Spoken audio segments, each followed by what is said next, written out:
So yun na nga, Kuya Ching, mga kakay, nandito po tayo sa Barangay Benedicto, Florida Blanca, Pampanga. Kasama natin si Konsehal Doris. Konsehal, magandang umaga po, Konsehal. Ano pong pangalan ng beneficiary natin ngayon?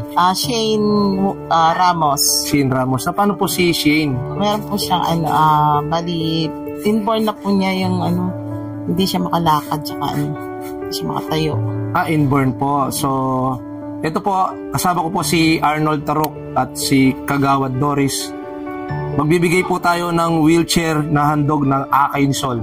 So, tara guys, bigyan na natin ng wheelchair yung beneficiary natin. Tara. Shane, hello! Bibigyan ka namin ng wheelchair, no?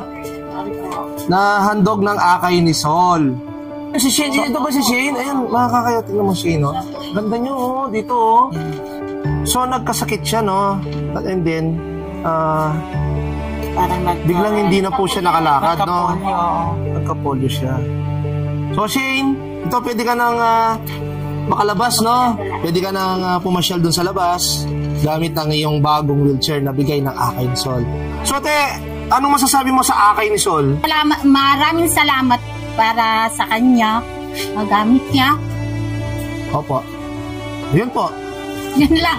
Sige po, maraming salamat din po sa pag-aalaga kay Shane. Opo. At wag niyo po pabayaan at maraming salamat po sa inyo. So yun na nga po, Kuya Ching, mga kakay. Ito, isa na naman po yung natulungan natin dito sa bayan ng Florida Blanca, dito sa Barangay Benedicto. So nagpapasalamat po tayo sa kapitana dito, si Kapitan Delphine. No po, maraming salamat, Kap. At syempre, sa nag-assist sa atin, si Kagawad Doris. Kagawad, maraming salamat po sa pag-assist niyo po sa amin. Thank you rin po. So ano po masasabi niyo sa Akay ni Sol? Maraming salamat po sa Akay Sol.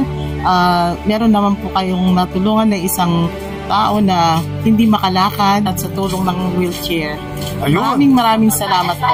Ayun, maraming salamat po, Kagawad. Ayun, so yun na nga guys. Sama ko si Arnold, pupunta pa kami sa ibang lugar. So, pansamantala, magpaalam po kami at magbibigay kami ng wheelchair din sa ibang lugar po. So, maraming salamat po. Bye guys. Thank you.